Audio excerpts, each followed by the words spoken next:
Howdy folks, welcome back to Choppersrustycustoms.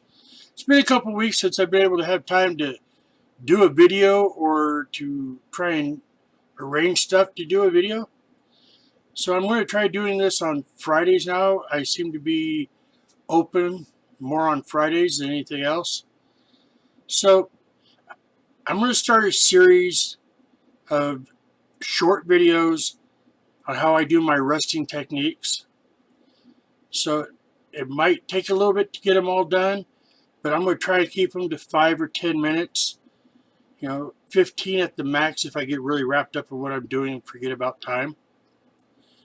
So my plan is to start off today by showing you all some of the stuff that I use and the body that we're going to use to show you how I do my weathering, how I do my rusting, and the products that I use.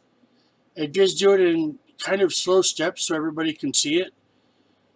And I figure if I do, one part 1 week and another part the next week, it'll keep you guys more involved in what I'm doing. And it will also make it easier to see so I don't rush through and add layers upon layers of stuff and you don't understand or see what I've done. So that's my goal. So now I'm going to take and reposition the camera. Well, actually, I don't need to reposition the camera for showing you what I'm using, but I'll reposition the camera when I start doing actual work, which will be next Friday. So, I'm going to start off with the way I kind of do stuff. I've got an old body here that I'm going to use. It's got spray paint all over it. Some shiny spray paint that I'm going to use to show you some of my rusting techniques.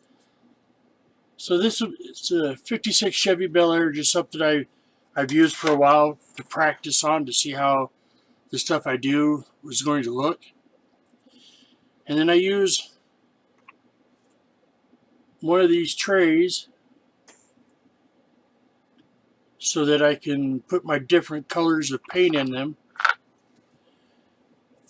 A lot of people use just a regular brush to paint on their stuff. There are different layers, like the first layer being dark umber, which is the first coat that I use. But I prefer to use a sponge. I buy them at the dollar store. I think it was like 2 or 3 just regular sponges, no scrubby pads, for $1. Cut them up and use them as a tool to apply paint for the rusting. And then after I've got the burnt umber put down, I go and start using a terracotta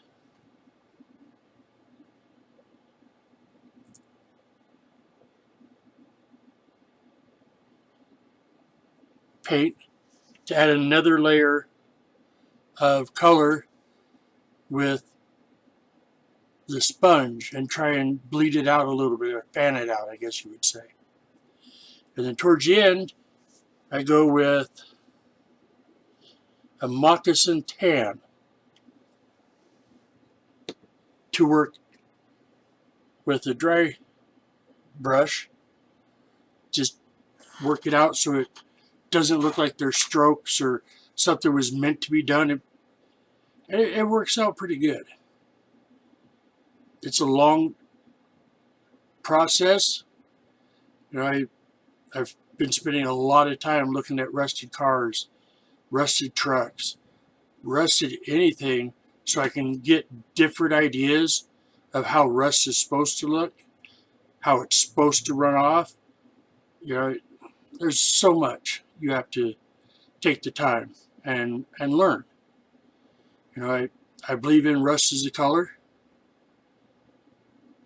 I will say that 9 times out of 10, the time it takes me to do a rust job, most people can paint 3 or 4 shiny bodies. It's just the fact that It takes so much time to prep, get your colors right, look at the body, see where water's going to run off,